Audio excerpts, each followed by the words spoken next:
हिंदी कहानियाँ सुनने के लिए हमारे चैनल को सब्सक्राइब करना ना भूलें और बेल आइकन जरूर दबाएं ताकि हमारी अगली वीडियो की नोटिफिकेशन आपको सबसे पहले मिले। गांव देवपुर के एक कोने में एक गरीब किसान रहता था। उसका नाम था रामलाल। उसके पास न जमीन थी, न जायदाद, सिर्फ एक झोपड़ी और एक बूढ़ी माँ। वह मेहनती था, ईमानदार था, लेकिन किस्मत जैसे उस पर मेहरबान नहीं थी। बारिश हो तो बाढ़ में खेत बह जाए, धूप पड़े तो फसल सूख जाए। गांव वाले कहते, रामलाल की किस्मत ही फूटी है। रामलाल अक्सर सोचता, क्या सच में मेरा नसीब खराब है? क्या मैं कभी कुछ बन नहीं सकता? एक दिन गांव में खबर फैली कि पास के कस्बे में एक बड़ा कारखाना खुलने वाला है, जहां मजदूरों की जरूरत है। रामलाल ने सोचा कि अब और नहीं, मुझे गांव छोड़कर कुछ करना होगा। माँ की इजाजत लेकर वो कस्बे चला गया। कारखाने में काम शुरू हुआ। रामलाल सुबह से शाम तक पसीना बहाता, दूसरों से ज्यादा काम करता, पर फिर भी वेतन सबसे कम मिलता। एक साल बीत गया, लेकिन उसकी हालत नहीं बदली। एक रात उसने थककर आसमान की ओर देखा और बोला, हे भगवान, तूने मेरी किस्मत में क्या लिखा है?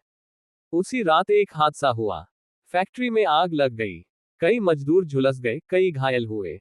रामलाल ने अपनी जान की परवाह किए बिना 5 मजदूरों को बाहर निकाला। उसकी बहादुरी की खबर फैली और फैक्ट्री के मालिक ने उसे बुलाकर कहा, रामलाल, तुमने अपनी जान जोखिम में डालकर दूसरों की जान बचाई। अब से तुम इस फैक्ट्री के सुपरवाइजर हो। तुम्हें दोगुनी तनख्वाह मिलेगी। रामलाल को पहली बार लगा कि शायद नसीब ने एक दरवाजा खोला है। कुछ साल बाद उसने थोड़ा पैसा जोड़कर अपने गांव में एक छोटी किराने की दुकान खोली। माँ खुश थी, रामलाल अब गांव का इज्जतदार आदमी बन गया था। बच्चे उसे राम चाचा कहकर नमस्ते करते और बूढ़े उसका आदर करते। पर कहानी यही खत्म नहीं होती। एक दिन गांव में चुनाव का माहौल आया। गांव वाले चाहते थे कि रामलाल सरपंच पद के लिए खड़ा हो। वह पहले झिझका, लेकिन फिर खड़ा हुआ। लोगों ने उसे वोटों से जिताया, क्योंकि उन्होंने देखा था कि रामलाल मेहनती, ईमानदार और नेकदिल इंसान है। रामलाल अब गांव की भलाई के लिए काम करने लगा।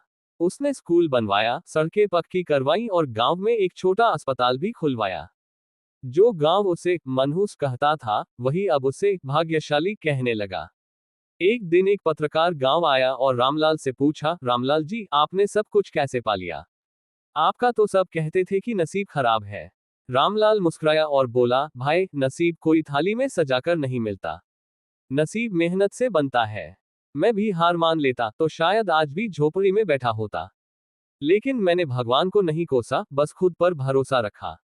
पत्रकार ने सवाल किया, तो क्या नसीब बदला जा सकता है?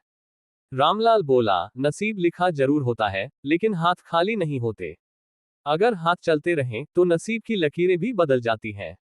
योजक चिन्ह, योजक चिन्ह, योजक चिन्ह। सीख। इस कहानी से हमें ये सीखने को मिलता है कि नसीब से ज्यादा जरूरी है मेहनत, सब्र और खुद पर विश्वास।